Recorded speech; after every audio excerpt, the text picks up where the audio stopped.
এ বন্ধু, আমি তো অনেক বেকারি পড়ে গেছি রে। আমার 100 টাকা হাওলাত দেখাবি? আচ্ছা দে পারি। তা কি করবি?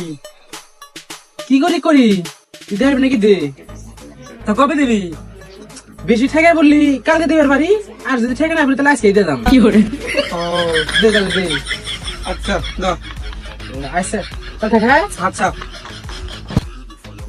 না ইসি রে, বেকার ঠেকে ঠেকা লাগবো না, ওটা দিয়ে যাই। এ বন্ধু তো লাগবো না, ঠেকা আমার হয়ে গেছে গা। কে ওইছে তাহলে আমার ভালো।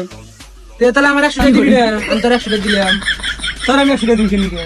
আমি তোর যে তুই আমার কাছে 100 টাকা পাইতি না, তোর আমি দিলাম, তাহলে আমার কাছে তুই 100 টাকা দিলি, তাহলে আমার দেন রাখবো না। ও হ্যাঁ ওটা বুঝে না, তুই বুঝছিস না এখনো? বুঝছি। তাহলে ভালো বুঝি আমি। কথা থাকে। আচ্ছা আচ্ছা বুঝলাম না কিছু। কি হলো আমার? নিলো না দিলো না দিলামই?